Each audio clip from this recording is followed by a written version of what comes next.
we are observing unobserved funds of 13.210 billion, and the Auditor General observes that failure to absorb these funding denies the intended beneficiaries of the would-be startup capital. And the Auditor General observes that the Uganda Microfinance Support Center was specifically designated by the Ministry of Finance as the lead agency for emyooga in collaboration with District emyooga Task Force. But the money remained idle, and returned at the end of the financial year. So meaning we need to cross-examine and internalize what went wrong, or what went wrong. There are issues to do with the company assets, a lack of monitoring, increasing risk of undetected underutilization and misuse of non-current assets. Now, I was offering you an overview of the Microfinance Support Center, among others, because the Auditor General report is before us, and also particularly clarifying that this is a company where government has shares, and our shares as government of Uganda, or the shares for government of Uganda, there's representation by respective ministers. The same way, so we in terms of interpretation and for all form and purpose, save for using the name and avoiding the word limited, it is Microfinance Support Center Limited. It's a corporate entity where government has interest and shares by whatever form, now on behalf of government of Uganda. And such corporations and enterprises squarely within any interpretation of the law falls under authorities, statutory enterprises, and within the ambits of public accountability committees, and specifically PAC COSASE. Now, for an entity like this one, which at one time attempted to choose where to appear, you must be mindful that our investigation may now extend on and identify the loopholes, reasons, and the elaborate background as to why the Microfinance Support Center at all times seek to run for protection. If COSASE is with the Bank of Uganda, if COSASE, like of this week we have invited, and we have to interface with a number of banks where government of Uganda has shares and interest. This is one entity where even the interest of government of Uganda is almost 100%. I think it's 100%. And a lot of public funds are spent here. This is an entity that wants to avoid scrutiny for reasons best known to them.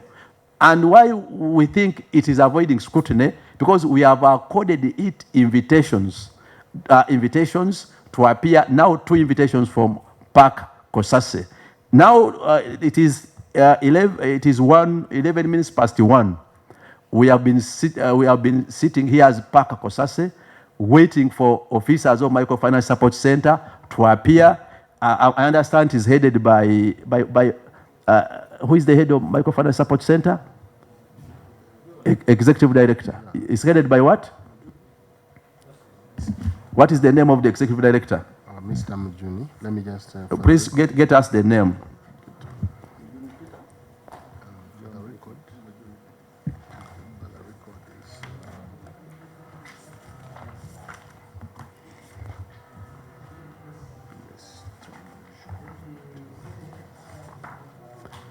Because in line, as we, the letter inviting them, requested them that if they have any response beyond what the Auditor General observed, because in the Auditor General's report, the Auditor General captures the response from the entity.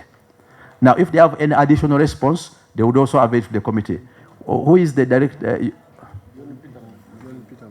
John Mujuni. And you are reading the Auditor General's report? Yes. Which page? Page 3. Page 3. Chair, it's page 3 of the financial statements. Of the financial? The financial statements. Yes. It falls under company information. Yes. Board of Directors, and is the link. Mr. John Peter Mujuni, Executive Director, / Chief Executive Officer. Thank you. So we have reasons to believe that behind this circus of trying to hide, because this entity, as a corporate entity, it has background that the Microfinance Support Center has decided not to respect the SECI. And given the background that they made attempts to hide under the office of the Speaker, and specifically they even wrote an evasive letter earlier before our second invitation after receiving the guidance from the Speaker. I want to open up for you colleagues to offer your input before we can now make a finding as a committee and take appropriate action moving forward. Now the floor is open. Yes, Honorable Secretary. I thank you for being patient, especially by the mere fact that the members of this committee have been still waiting for the institution. It's a clear indicator that there is a lot to expect from them and even ourselves, because we always see them in our areas when they are trying to transact in those circles and what have you. Now, here we are. The practice here, we write. First time someone can give an excuse because there could be some error somewhere, somehow. Second time, it's a clear indicator that someone is not willing and ready to move with the Committee of Parliament. With the background you have read for us, and the members of Parliament, they know it, in by reading and following up parliamentary settings. We have been following it that one time it was protected to hide somewhere. Now maybe they are using the same route. Maybe they are waived from Parliament and maybe report somewhere. Here, with that, in my humble appeal, as I always do, one, the third invitation means we force them to come. We force them to appear before the committee because they are supposed to account for the public funds. That means the summon, but even since they are so being protected, we need to forward two documents, one to follow the other. One, the summon, as we did for Uganda Airlines. That one even maybe chair with your guidance and honorable members in support, we send them a summon today evening, and tomorrow morning we forward the warrant of arrest. Because the two documents, if they follow, maybe they may not receive this one and they may receive another one. And today they get summons, tomorrow we send warrant of arrest for those who are supposed to report here. That means they will know that this is a committee which is given powers to oversight, to do their oversight, to serve the purpose. I submit, Chair. Thank you. Yes, Honorable Naki. Thank you, Honorable Chairman. I want to associate myself with the submission of the Chairman that this is the 12th Parliament and it is not business as usual. We're a new generation of members of Parliament who are not easily threatened, and we shall do the right thing. Of course, if I was the CEO of Microfinance Support Center, I would probably have done the same. Probably I would have attempted not to appear before this committee, because this, from the review, quick review of this financial report, this is not just sick, but the institution is in the intensive care unit, and therefore the same CEO would have reason not to appear because the questions are too many. But the fact that the government of Uganda and the people of Uganda through the Ministry of Finance has invested from the report 388 billion as equity in this institution, it is important that they come to account to Ugandans through their members of Parliament. This institution, just like Uganda Airlines that we discussed yesterday, it has consistently posted losses, and I've checked, they have been having cumulative losses of 72 billion. The portfolio at risk is 95%, meaning that of the loans they have given out, 95% stand the risk of not being collectible. When you look at page 18 of the Auditor General's report, I've seen non-performing loans, they are standing at 98% NPL ratio, or non-performing advances, 98%, meaning if you give out 100 million, 98 million is actually not performing. So you have only 2 million as your portfolio. So these people must appear. We must use the rules that we used yesterday to get Uganda Airlines to reply. I can see the letter you read, they will be coming on Thursday. These are not exceptional. They must also be subjected to the same treatment that we subjected Uganda Airlines people, and they should appear, and the account to Uganda is through us. Thank you. Thank you. Yes, Honorable Nangori. Thank you very much, Mr. Chairman, as I join my colleague on what he has just submitted. Mr. Chairman, first of all, I would like to appreciate you. Thank you so much for your quick intervention on this, especially these entities that are dodging to appear. Mr. Chairman, as you earlier said, when you look at the write-offs of 22.6 billion and you read clearly what the Auditor General has highlighted, actually the beneficiaries are also not known. The collateral is missing according to the Auditor General's report. It means that the money was given to ghosts. These people are not known. So, Mr. Chairman, my humble prayer is that you insist the entity to appear here and account for this and give us more light on these issues that have been highlighted by the Auditor General. Because they are very pertinent, Mr. Chairman.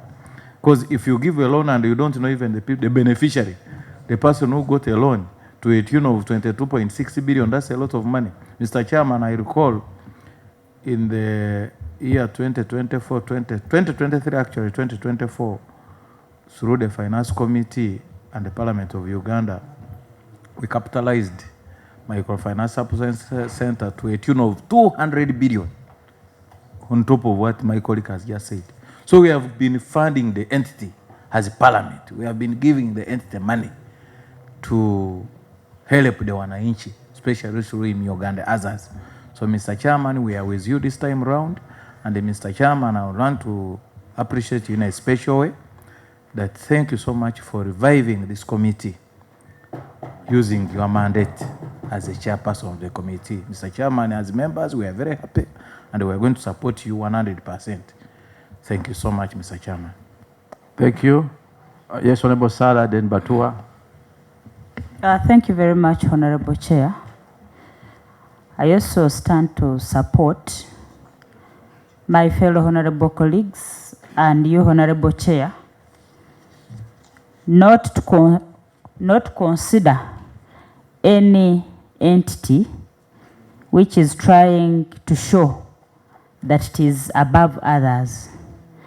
I want to thank you for standing firm, and we want to reassure you that we are going to work together on this and ensure that the changes have to be achieved. And we want to re-echo to Microfinance Center that is not special at all and should not even bother running anywhere, because we shall hunt for it and we shall ensure that since government entrusted it with the finances and also to take care of the taxpayers' money, they should always make sure that they do the rightful thing than just taking things for granted and also thinking that they'll be protected by anybody. So, Honorable Chair, I want to assure you that we are going to work on this together, hand in hand, and we shall ensure that the results are really achieved. I beg to submit. Yes, Dr. Batua. Thank you very much, Honorable Chair. According to the Constitution of Uganda and our own rules of procedures, our committee has the same power as those of the High Court when it comes to summoning or enforcing attendance. Right, Honorable Chair and colleagues, with the background that Microfinance Support Center is a government arm that transforms or that is intended to transform socio-economic transformations, to give cheap loans to Ugandans who are looking at us, who need this money to transform themselves economically. And Parliament has gone on to give these people money. And what we see in the book submitted to us by the Office of the Auditor General is a write-off of over 63 billion, close to half the amount of money that they were supposed to give to Ugandans who need this kind of cheap loans. It's written off, and they've not given us a schedule. We are unable to see who exactly they are writing off. And this is a submission of the Office of the Auditor General. They can't even back it up. What they are doing is to hide. What they are doing is not to appear. We were seated here for a very long time. They're expected to be the other side, defending their statements of accounting. Honorable Chair, in beyond issuing a warrant of arrest to present the accounting officer here to personally defend these financial statements, I also urge members that we should write to the PSST to freeze sending money to this institution. Public money is at risk because we are not even getting a response.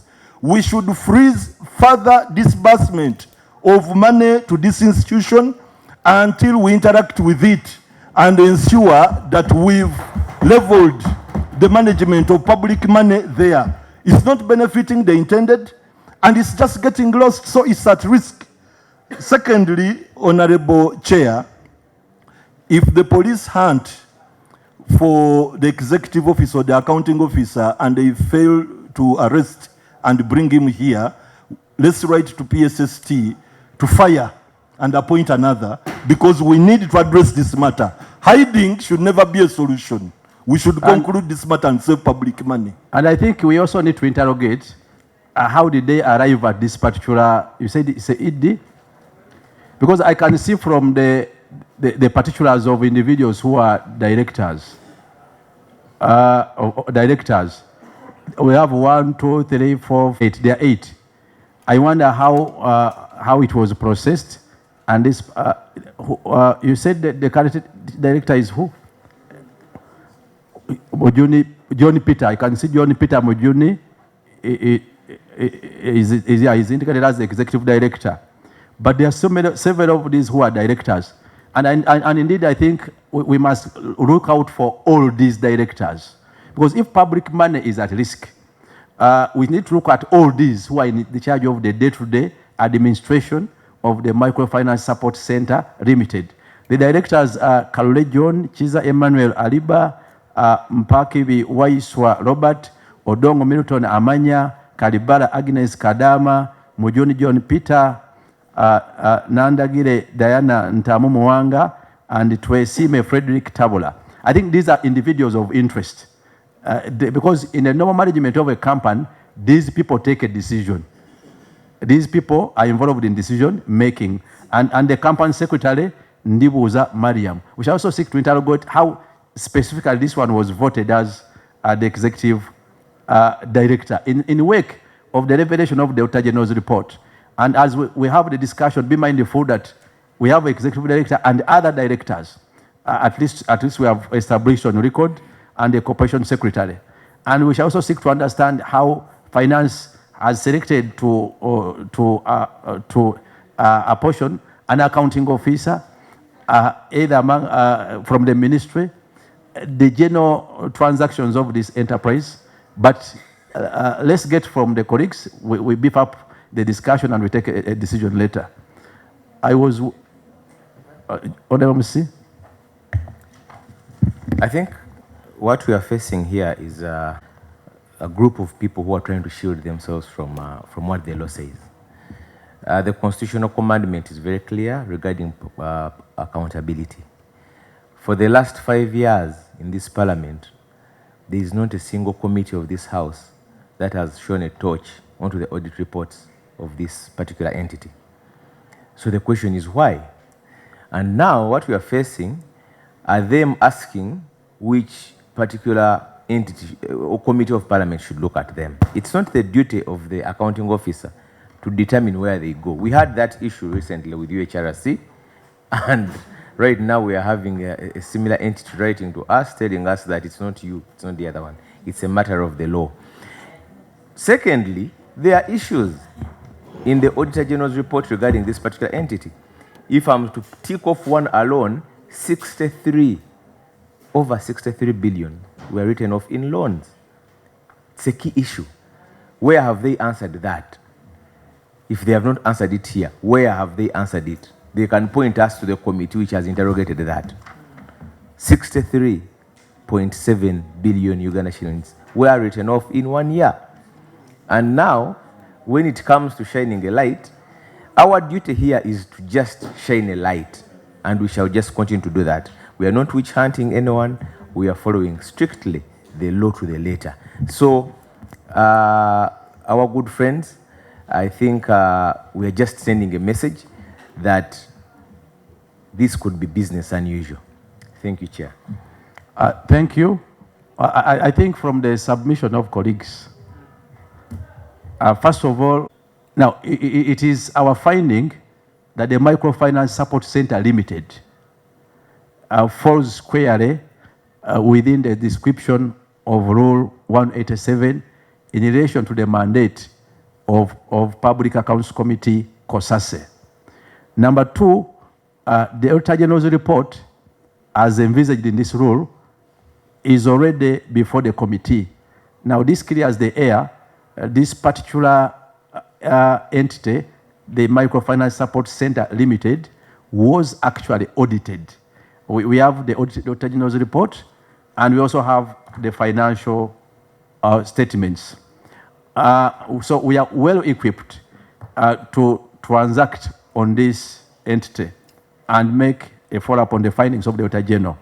Equally, the report of the Auditor General has a provision for responses from the entity. We believe if an entity so chooses not to make a written response to the committee as per our invitation, it is not mandatory that they must make another write-up later, but it's an allowance that they can choose to offer additional explanation. So in circumstances, the evidence we have on record and the response we have on record can suffice as a response.